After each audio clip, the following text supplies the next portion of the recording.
Iyo bavuze bamwe mu bantu bakomeye isi yagize cyangwa se n'ubu bifite, umva Perezida Vladimir Putin, ndetse iyo bavuze abaperezida b'ibihugu by'ibihanganye ku isi nabwo uyu mugabo uramwumva. Ese Vladimir Putin ni muntu ki?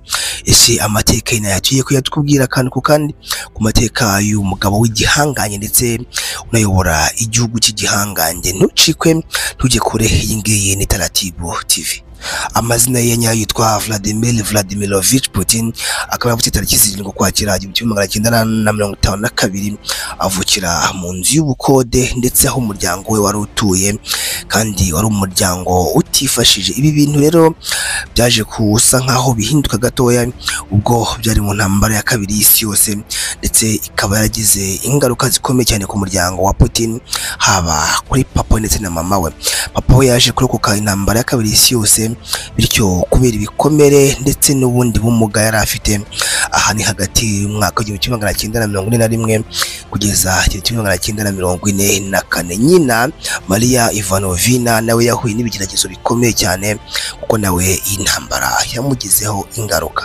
Byigeze kuvuga yuko rimwe na rimwe nyina wa Putin yajyaga agwa igihumure ku buryo abantu batekerezaga ko ashobora no kuba apfa cyangwa se yapfuye, ariko bikaza kurangira agaruye ubwenge. Rimwe bigeze no kumutwara ahantu mu nzu z'abantu bapfuye cyangwa se arizo twita morgue, bityo biza kurangira ariko avuyemo asa ari muzima, ariko asa nkaho yataye ubwenge. Mu buhamya bwe Vladimir Putin yigeze kuvuga yuko yigeze gukinira ku mfuruka y'inzu, agwa mu idirishya rya gatatu, agwa hasi ku butaka, ariko kubw'amahirwe ntiyapfa. Byamusize nawe afite ibikomere byinshi, ariko aza kuza kubikira. Ibi ngibi byose byatumye abenshi bamufata nk'umwana warokotse urupfu inshuro nyinshi. Ibintu byatumye aba igihanganye ndetse akaba umuntu ukomeye, bityo bishingiye ku mateka ye. Kujyanye n'amashuri, Putin ubwe yigize avuga yuko mu mashuri abanza atari umwana w'intangarugero cyane, atari umuhanga, ahubwo we yakunda gukina umukino wa karate cyangwa se judo. Ibyo byamuhaga izina rikomeye mu bandi bana, bityo bakamutinya, bityo akaba agakomeza kuba igihangange. Putin yarangije amashuri abanza akomeza mu ishuri ryisumbuye ryitwaga Numero 281 in England. Aha niho yatangiye kugaragaza ubushake bwo gukora cyane mu masomo ajyanye n'amategeko n'indimi, ndetse Putin ahangaha akaba yaraje no kwiga ururimi rw'igifaransa, bityo bigakomeza kumufasha mu buzima busanzwe. Vladimir Putin kandi yaje kwiga kaminuza mu mwaka wa 1970. Putin yinjiye muri kaminuza yitwa St Petersburg State University. Ahangaha yakirwa nk'umuntu ukomeye cyane, yigaga mu ishami ry'amategeko Faculty of Law, ndetse akaba yaraje kurangiza mu mwaka wa 1975 afite impamyabumenyi mu mategeko mpuza. Muri kaminuza niho Putin yatangiye kumenyana na bamwe mu banyapolitiki bakomeye bo mu mujyi wa England, barimo Anatoly Sobchak, wari umwarimu we w'amategeko, nyuma akaza kuba meya wa St Petersburg.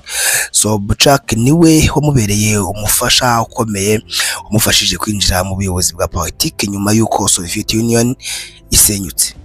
Si ibyo gusa kandi kuba yaramaje kuba inshuti n'uwo mwarimu, Putin yinjiye mu muryango witwa KGB, umunyeshuri watoranijwe. Ibyo byatumye ahabwa imyitozo yihariye mu butasi, gutegura ibikorwa by'ibanga, ubumenyi ku mategeko, bwamufashije kumenya amategeko mpuzamahanga, ibiganiro hagati y'ibihugu no gucunga amasezerano y'ubutasi, abifashijwemo no kuba yaramaje kuba inshuti magara y'umwarimu wamwigishaga muri kaminuza. Kuva ubwo yahise yinjira mu kazi ka KGB nyuma yo kurangiza, maze yoherezwa mu Budage bwo mu Burasirazuba, aho yakoze nk'umukozi w'ubutasi mu myaka y'1980.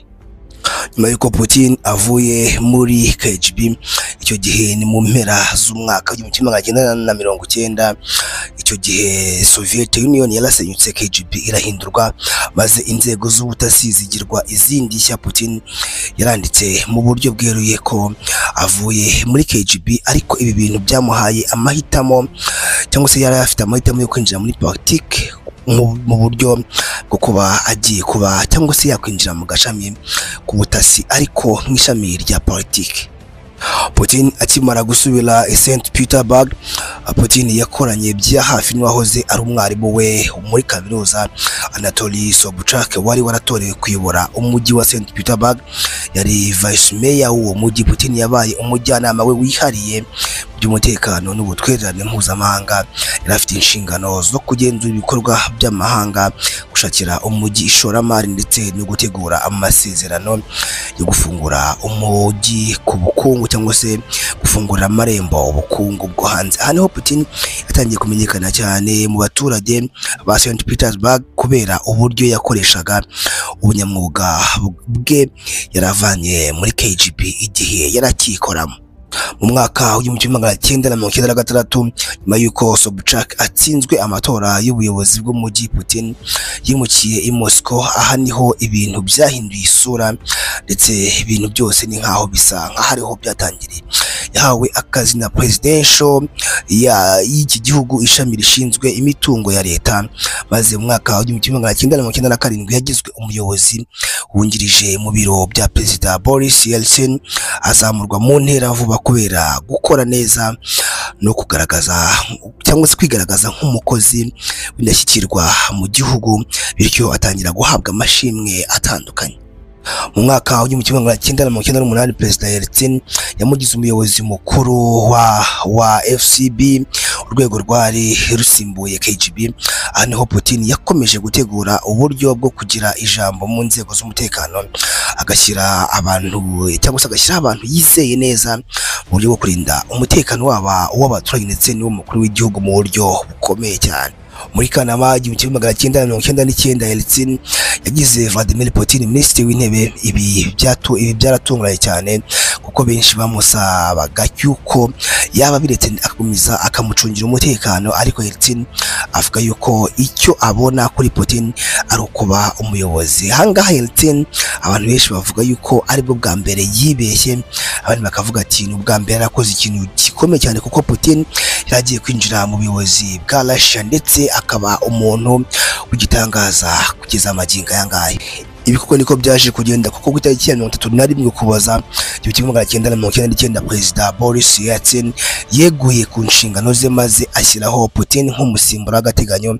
Abaturage benshi bari barambiwe ruswa, intambara n'ubukene, babonye Putin nk'umusore ufite ijwi rikomeye n'imbaraga za gisirikare, maze atorerwa manda ya mbere mu mwaka w'2000. Aha bitewe n'ubushishozi n'inararibonye yari yarakuye muri KGB, ntago byamukuyeho gukunda inzego z'umutekano, ahubwo byamuhaye ubushishozi bwo kubaka vertical of power, no kuvuga imiyoborere y'ubutegetsi ishingiye ku bantu bafite inkomoko mu ngabo ndetse n'ubutasi. Ibi rero bikaba ari byo abantu bahera bavuga yuko ibyo byamuhaye uburyo bw'imbaraga ndetse no kuguma ku butegetsi kugeza ku myaka myinshi abumazeho. Bakavuga bati kubera ko ari umwe mu bantu babaye mu butasi, yubatse igisirikare gikomeye, yubaka abantu bamwe bamuriho bikomeye cyane, bityo ubuyobozi arabugundira, nta muntu n'umwe ushobora kuba yamurwanya. Tugarutse ku muryango we muri rusange, umugore we Lyudmila Alexandrovna niwe wabaye umugore wa Vladimir Putin. Bamenyanye mu mpera z'imyaka ya 70. Lyudmila yari umukobwa ukunda uburezi kandi wize indimi, yari umwarimu mu gihugu cy'Uburusiya ndetse akora akazi k'ubusemuzi cyangwa se ko kugenda asemurira abantu bashyingiranywe. Ku itariki 28 Nyakanga 1983 Lyudmila yakunze kuvugwa nk'umugore utari cyose udakunda cyane ibintu bigendanye no kuvuga mu ruhame cyangwa se kuba yagenda atanga imbwirwaruhame, n'ubwo bwose yari yarize indimi, akaba umuntu wicisha bugufi kandi udashaka kuba cyangwa se kuba yaganiriza itangazamakuru ibintu byerekeranye n'umuryango we cyangwa n'umugabo we Vladimir Putin. Mu mwaka wa 2013 Vladimir ndetse n'umugore we Lyudmila batangaje ko batandukanye ku mugaragaro nyuma y'imyaka 30 babana. Batangaje amakuru yo gutandukana mu itangazamakuru, bavuga ko bemeranyije kubikora mu bwumvikane kandi bitari mu ibanga. Lyudmila yahise acika mu ruhame, bityo abantu baramubura ntibongera kumubona, ariko kandi akabana n'ubu ngubu akitwa umugore wa Vladimir Putin. Vladimir Putin n'umugore we Lyudmila babyaranye abakobwa babiri, umwe witwa Maria Vladimirovna yavutse yavutse 1985 ndetse avukira i Leningrad. Yize ibijyanye n'ubuganga, aba umuganga mu gihugu cy'Uburusiya ndetse akaba ari umwe mu baganga bakomeye cyane mu gihugu cy'Uburusiya. Bivugwa ko akora ndetse n'imishinga yo guteza imbere ibijyanye n'ubushakashatsi mu gihugu cy'Uburusiya. Undi mwana we akaba ari uwitwa Katerina Vladimirovna Tichovova, akaba mu mwaka w'1986 avukira i Dresden mu Budage, igihe se yarakiri muri KGB. Akaba ari umushakashatsi mu bugenge cyangwa se physics and mathematics, ndetse akaba n'umuyobozi w'imishinga imwe n'imwe ikomeye i Moscow cyangwa se muri kaminuza ya Moscow mu gihugu cy'Uburusiya. Abantu benshi bakaba bakunze kwibaza cyangwa se impamvu abana badakunda kugaragara cyane haba mu itangazamakuru ndetse no hanze, ariko Putin azwiho kurinda ubuzima bw'umuryango we mu ibanga rikomeye cyane. Ibyo akenshi bishingiye ku byago byo guhigwa no kugabwaho ibitero bitewe n'abantu runaka cyangwa se n'ibihugu runaka biba bitumvikana n'ubutegetsi bwe, bityo rero agahitamo uburyo bwo kurinda abana be n'umuryango we abicishije mu kuba badakunda kugaragara haba mu bikorwa bya politiki ndetse no mu buzima busanzwe bwa muntu, kugira ngo bakomeze bagire ituze ndetse n'umutekano ukomeye cyane. Nyuma y'aba bana ba Putin bazwi, hari ibihuha byinshi bivuga yuko Putin yaba afite abandi bana yabyaranye n'abandi bagore barimo umunyamideli wo mu Rusiya witwa Alina Kabaeva, ndetse ufite izina rikomeye cyane, bityo bakavuga yuko nawe afitanye abana na Putin. Gusa bi Putin na leta ye ntago babyemera, ndetse niyo babyumvishe ubivuga ushobora kuba wabihanirwa. Mu magambo make, umuntu avuze ko Putin ari umuntu ushobora kuva mu buzima bwo hasi akazamuka mu nzego z'ibanga z'ubutasi, agahindura igihugu cye cyose, akerekana imbaraga, ubuhanga n'ubushishozi bishobora guhindura amateka. Ariko kandi nanone akaba umuntu wasize izina cyangwa se wakoze izina rikomeye rituma isi no mu myaka yo hambere mu myaka izaza izamwibuka, ntago yaba abeshye. Iyi ngiyi ni Talatibu TV, tugezaho amakuru agiye atandukanye, amakuru y'ibyamamare, abanyapolitiki ndetse n'abashakashatsi n'ibindi. Abantu bagiye bamenyekana ku isi, ibyo bakoze, baba bariho baba batakiriho, ese bariho bate, niba bakiriho, niba barapfuye basize iki, nuhe murage wabo basize ku isi. Ngewe nitwa Eni Yusufu, Talatibu TV.